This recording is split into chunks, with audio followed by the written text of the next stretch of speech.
You're probably wondering when you should be looking at wedding venues, and the simple answer is as soon as possible.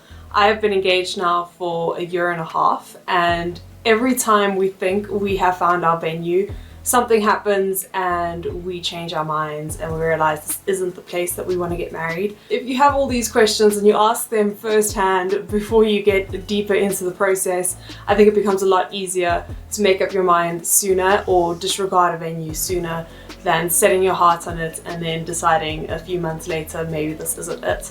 My fiance and I recently got our wedding venue. We paid our deposit, our date is confirmed, so I'm very excited, and this is the list of questions that took us to our dream venue. So this is what you should be asking your wedding venue. So the very first question you need to know, and you can kind of find this out from your packages that get sent on email, usually before you actually physically get to the premises, and that is the number of guests. I would start off, before looking at a wedding venue, making a rough draft of how many guests you think would come to your wedding. Make a B list, make a C list, make a D list, and from there have an idea of how many guests you want at your wedding and how many guests you think are actually going to come to your wedding. So that is very important because a lot of venues have a minimum and a maximum number of guests depending on the day. If you are getting married on a Saturday, most venues that I've come across, the beautiful Instagram, Pinterest worthy ones, have a minimum of 100 guests on a Saturday. If you're not planning on having 100 guests, 200 guests, and you really want a Saturday, that's going to be a deal breaker, and it's not even worth going to look at the venue. I did that a few times. I went to these venues that I was like, this is so beautiful, we have to at least see it. And then you realize you're just wasting your time because you don't want 100 guests at your wedding. The second most important question to ask your wedding venue is if they allow only for in-house vendors. What this means is that you have to use their flower provider, you have to use their florists, you have to use their decor, you have to use their catering. I know some places only want their in-house DJ, so that is quite an important thing to ask. Do they allow external vendors, or do they have only internal people that you have to use, like a DJ? The next thing you should ask your wedding venue, and this has to do with the theme you kind of want around your wedding. If you want it to be a weekend wedding where people stay over, or if you yourself, the bride and groom, want to stay over in a honeymoon suite, then that is something you should be asking your wedding venue. My fiance and I had our hearts set on this one place, but they had no accommodation on site, which means that the closest place to get ready on the day of your wedding was 15 minutes away, and you had to drive there in your wedding dress or get ready in the bathrooms of the wedding venue. So that's something to consider. If you're okay with that, go for it.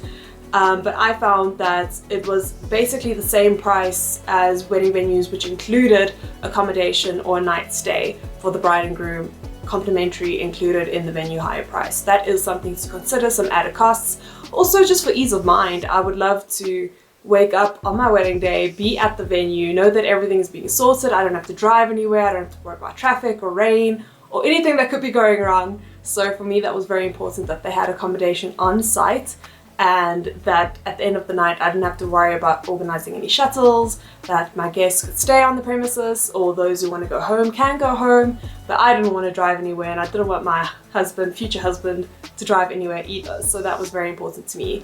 Sometimes some places only have a limited number of accommodation on site, in which case you would also need to look around for availability for your guests to stay close by if they want to stay close by, or who you'd want to stay on the premises. For us, it was also quite important that the accommodation itself had enough accommodation for the bridal party, for our families, and for us. With that being said, you also kind of want to find out what's included and excluded. Some accommodation places or venues expect you to book out all the rooms for you to be able to have your wedding there. Some places don't, so those are some T's and C's you can ask your wedding venue. This next one is, I don't know if it's exclusive to South Africa, but with load shedding, it is a possibility that you will have load shedding on the day of your wedding, and the last thing you want to do is be sitting in the dark with no sound or lights. So one thing you need to ask your wedding venue is, do they have a backup power? Do they have a generator? And along with that, are you paying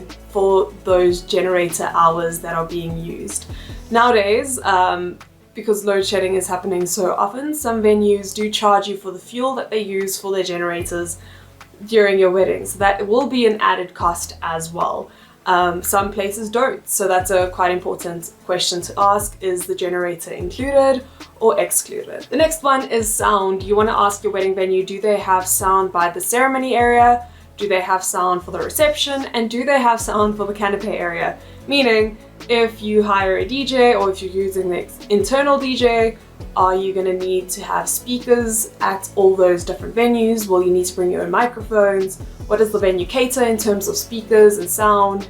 And what is their regulations in terms of the DJ? Do they expect you to have a SAMO registered DJ, which means that they have certain qualifications and they have some sound engineering experience behind them? Some venues are very finicky about that, so just find out about that before you book your DJ. The next one is corkage. This is something that you want to ask because maybe this can save you costs. If the corkage is very low, if you can find discount wine, or if you buy in bulk, maybe it's cheaper than buying through the restaurants of the wedding venue, or if they only exclusively allow you to buy alcohol through them, meaning you can't bring your own wine bottles as well. Some places allow you to place a bottle of red and white and champagne per table, some don't. So you'd have to pay corkage for that if you want to bring your own. And those are some important questions to ask and to factor in, because I think it's always nice to be at a wedding where there's at least some free wine and champagne for the toasts. And this next one is one that I found out way too late. My fiance and I went to a wedding venue and we were set on it. We were, I want to say, 80% committed to this wedding venue. And then we took a look at the alcohol prices, what our guests would be paying or what we would be paying if you put down an open bar or a certain amount into your bar for your guests to be able to drink. If the alcohol prices are a bit too high, it means that your guests would be either buying less, or it means that your bar tab is going to be running out a lot faster, and that might mean that your guests leave a little earlier because it's just unaffordable to physically be at your wedding. The next one is one that unfortunately made a beautiful wedding venue just impossible, and that is the road. Being in South Africa, there's a lot of dirt roads to wedding venues, and some dirt roads are better than others. There was this one wedding venue where I don't think an Uber would go that far out into a dirt road, and just thinking about rain or anything going wrong in that area, you would be stuck there for quite a while. So that was just something to consider for the guests that don't want to stay over, that maybe want to Uber or shuttle. Will shuttles be able to get to your wedding venue, or will everyone have to drive? So that also ties in with the accommodation and stuff. And if the dirt road is not well looked after and maintained, then unfortunately I think it would be a deal breaker. And it's something that you wouldn't want to have to worry about on the day of your wedding. Your suppliers still have to get there, your cake, your catering, everything else. So that is something to factor in. How does the road look to your wedding venue? The next one is a fun one, and that is food. Food for a wedding venue, you have to look at what's included, what's excluded, because that adds up at the end of the day. Some wedding venues allow a lot included in terms of food, so the big price tag might shock you at first, but then you realize the add-ons that you get will save you a lot more in the long term, and that's stuff like welcome drinks, canapes, 3-course meals, buffet. Is it a family style dinner or is it plated? This next one is wedding decor. You also want to see what's included and excluded. Most wedding venues have a bit of a stock room of what's included that you can basically hire for free, like candlesticks or placemats or napkins or cutlery. You want to know what is included in your wedding venue hire cost. Otherwise, alternatively, you can hire decor. But what I've noticed with hiring decor, breakage deposits, and it's something like 40 Rand times the amount of guests that you have. And if something breaks, there goes your breakage deposits, and it's very pricey. It's lots of deposits. How much does your venue actually provide in terms of decorations? How much extra would you have to do? Does it fit in line with your vision? So those are some questions that you can ask. This next one, number 11, is one that unfortunately my wedding venue does not allow, but it is something that you can consider depending on what you have in mind for your wedding. Those sparklers and candles, fire hazards because of the high fire risk, or potential damage to the property, or they're only allowed in certain areas of their venue. So that's something you can find out. Candles is another thing. I've been noticing a lot more venues are not allowing the open fire candlestick and candle situation because it messes too much. It's also something to consider in terms of your breakage. If it messes on the tablecloth, you're going to have to be paying extra for that. So just something to keep in mind. But most wedding venues are only allowing for candles that are submerged in glass or surrounded in water bowl. What are their policies on sparklers and candles? Number 12 is the cutoff time. Different venues have different cutoff times. They have different penalties for if you go over those times. I know some places charge something like 8,000 Rand or 2,000 Rand per hour you go over. Some venues also allow you to move to a different area just so their waiters and staff and barmen can go home, and then you can make use of another facility if you want the party to keep going. But it's very important to have a cutoff time. I wish I knew this as a guest, because so often you're not really sure when to leave, when's it polite to leave, but usually it's about around midnight that you should be leaving your wedding venue, if not 11. Number 13 was also a big one for me and my fiance, and that is exclusive use.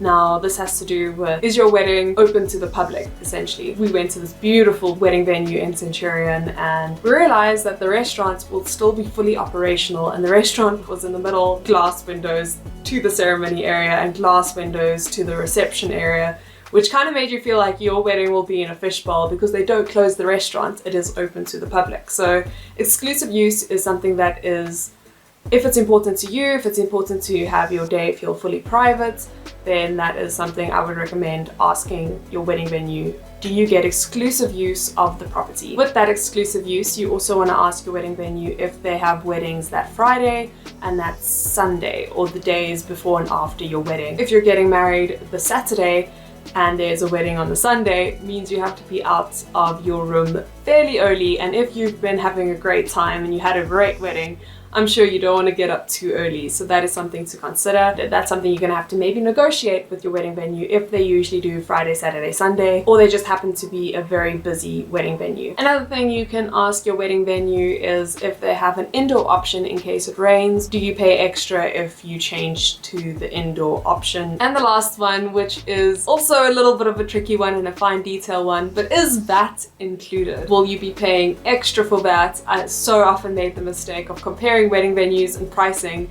and then realizing this really cheap one is not so cheap because VAT was completely excluded. So just make sure that when you're looking at prices of wedding venues and you're considering all the extra add-ons, that VAT is included in that total price. And that's it. That's all you need to ask your wedding venue. 16 questions to be precise. But the biggest thing at the end of the day is it's between you and your partner. That's what the whole day is about. That's the whole reason you're looking at wedding venues, and it's important that you two have a great time. And I think also just having that moment where you both realize this is the one and you're both happy with your decision, that's all that matters at the end of the day. Maybe I should start like a wedding series if you're interested and then maybe we can get through this process together, because wow, weddings are a lot of admin and a lot of work. If you've had a wedding recently and you have some advice for me, or maybe you've been to a few weddings where as a guest's perspective you realize there's certain things that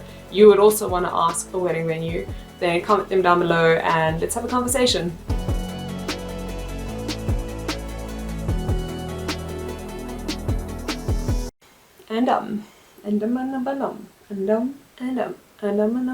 Bye.